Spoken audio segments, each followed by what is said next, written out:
Hello, നമ്മുടെ പുതിയൊരു വീഡിയോയിലേക്ക് എല്ലാവർക്കും സ്വാഗതം. നമ്മുടെ വീഡിയോ ആദ്യമായിട്ട് കാണുന്നവരുണ്ടെങ്കിൽ ചാനലൊന്ന് സബ്സ്ക്രൈബ് ചെയ്ത് സപ്പോർട്ട് ചെയ്തേക്കണേ. അപ്പോൾ ഇന്ന് എനിക്ക് തൈറോയിഡിൻ്റെ ചെക്കപ്പ് ഉള്ള ദിവസമായിരുന്നു. 1 മാസം ഗുളിക കഴിച്ചിട്ട് ചെല്ലാനാണ് ഡോക്ടർ പറഞ്ഞത്. അപ്പം ഗുളിക കഴിച്ച് ബ്ലഡ് ടെസ്റ്റ് ചെയ്തുകൊണ്ട് ചെന്നപ്പോൾ ഡോക്ടർ പറഞ്ഞു, ഗുളിക കഴിച്ചപ്പം ബ്ലഡിൽ ചെറുതായിട്ട് തൈറോയിഡിൻ്റെ ലെവൽ കൂടുന്നുണ്ട്, അതുകൊണ്ട് ഗുളിക കഴിക്കേണ്ട, സ്റ്റോപ്പ് ചെയ്താളാൻ പറഞ്ഞു.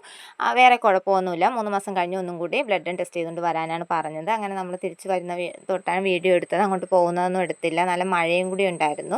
തിരിച്ച് വന്നപ്പോൾ നല്ല ചൂടായിരുന്നു. അപ്പോൾ നമ്മൾ രാവിലെ ഒന്നും കഴിക്കാതെയാണ് പോയത്. അപ്പോൾ തിരിച്ച് വന്നിട്ട് നമ്മൾ കല്ലറ എത്തിയിട്ടാണ് ആഹാരം കഴിച്ചത്. ആഹാരം എന്ന് വെച്ചാൽ ഒരു ഫ്രൂട്ട് സലാഡ് മേടിച്ച് കഴിച്ചു. അമ്മയും ഞാനും കൂടി ഒരു ഫ്രൂട്ട് സലാഡ് മേടിച്ച് കഴിച്ചു. അമ്മയ്ക്കാണെങ്കിൽ തീരെ വയ്യ. കാരണം വെച്ചാൽ 3 നിലയിൽ മണ്ടയിലൊക്കെ സ്റ്റെപ്പൊക്കെ കയറി പോകണം. അമ്മയ്ക്കാണെങ്കിൽ വയ്യാതെയാണ് കൂടെ വന്നത്. ദേവു ഉണ്ടെങ്കിൽ ദേവുവിനെയാണ് ഞാൻ കൂടെ കൊണ്ടുപോകുന്നത്. അപ്പോൾ ഇന്ന് ദേവുവിന് സ്കൂളിൽ ക്ലാസ് ഉള്ളത് കൊണ്ട് ദേവുവിനെ കൊണ്ടുപോയില്ല. ഞാനും അമ്മയും കൂടിയാണ് പോയത്. അപ്പോൾ നമ്മൾ കല്ലറ എത്തി. ഫ്രൂട്ട് സലാഡൊക്കെ കഴിച്ചതിന് ശേഷം കല്ലറയിൽ നിന്ന് ഇങ്ങോട്ട് നടന്നാണ് വന്നത്. വീട്ടിലേക്ക് നടന്നാണ് വന്നത്. ഞാൻ കാണിക്കുന്നതെന്ന് വെച്ചാൽ തിരുവനന്തപുരം മെഡിക്കൽ കോളേജിലാണ് ഞാൻ കാണിക്കുന്നത്. വേറെ കുഴപ്പമൊന്നുമില്ല. അപ്പോൾ ഇനി 3 മാസം കഴിഞ്ഞിട്ട് ഒന്നും കൂടി പോകണം. അപ്പോൾ നമ്മൾ എന്താ വീട്ടിൽ ദേവുവിനും അച്ചൂസിനും ബിസ്ക്കറ്റും ഒക്കെ മേടിച്ച് നടന്നു വരുവാണ്. അപ്പോൾ മാൽക്കിസ്റ്റിൻ്റെ ബിസ്ക്കറ്റാണ് മേടിച്ചത്. നമ്മൾ ആ ബിസ്ക്കറ്റൊന്നും അങ്ങനെ മേടിക്കാറില്ല. ഇത് ഫസ്റ്റ് ടൈമാണ്. അപ്പോൾ ദേവു കൊള്ളാമെന്നൊക്കെ പറയുന്നുണ്ട്. എനിക്കത്ര അങ്ങോട്ട് ഇഷ്ടപ്പെട്ടില്ല, ഞാൻ കഴിച്ചില്ല. അപ്പോൾ അമ്മ ഹോസ്പിറ്റലിൽ പോയി കാര്യങ്ങളൊക്കെ ദേവുവിൻ്റെ കൂടെ പറഞ്ഞു കൊടുക്കുകയാണ്, ഇനി എന്ന് പോകണം, എന്ത് പറഞ്ഞെന്നൊക്കെ. അപ്പോൾ അത് കഴിഞ്ഞിട്ട് അമ്മ മെഡിക്കൽ കോളേജിൻ്റെ ഇങ്ങോട്ട് ഫ്രണ്ടിലോട്ട് നടന്നു വന്നപ്പോൾ അവിടെ തൂക്കുപാത്രം, നമ്മൾ തൂക്കുപാത്രം ചോറ്റുപാത്രം എന്നൊക്കെയാണ് നമ്മൾ ഇതിനെ ഇവിടെ പറയുന്നത്. അപ്പോൾ ഇത് കണ്ടപ്പോഴത്തേക്കും നമ്മളെ വീട്ടിൽ 2-3 എണ്ണം ഉണ്ടായിരുന്നു, എല്ലാം ഇല്ലാതായി പോയി. അങ്ങനെ 2 തൂക്കുപാത്രം മേടിച്ചു. ഇത് വേറൊരു മോഡലും മറ്റേത് സാധാ ഒരു തൂക്കുപാത്രമാണ് മേടിച്ചത്.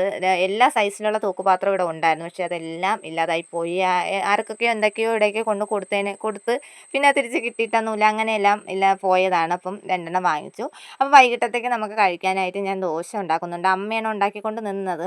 അപ്പോൾ ഞാൻ ചെന്നിട്ട് ഞാൻ ഉണ്ടാക്കിക്കോളാം എന്ന് പറഞ്ഞു. അമ്മ ഉണ്ടാക്കുമ്പോൾ കുറച്ച് കട്ടിക്ക്, അതായത് വട്ടം കുറച്ചാണ് ഉണ്ടാക്കുന്നത്. എനിക്കാണെങ്കിൽ നൈസ് ദോശയാണ് ഇഷ്ടം.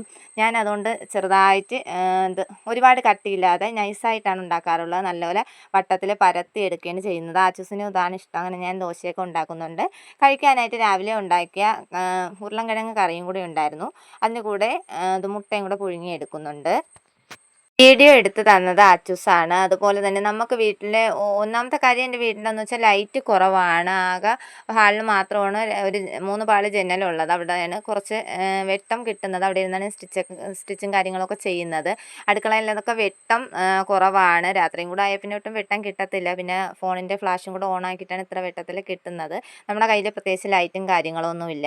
അങ്ങനെ നമ്മൾ ദോശയൊക്കെ ഉണ്ടാക്കി അതിൻ്റെ കൂടെ കട്ടനും ഒക്കെ ഇട്ട് അച്ചൂസ് ദോശ കഴിക്കുന്നുണ്ട്. കൊള്ളാമെന്ന് പറഞ്ഞു.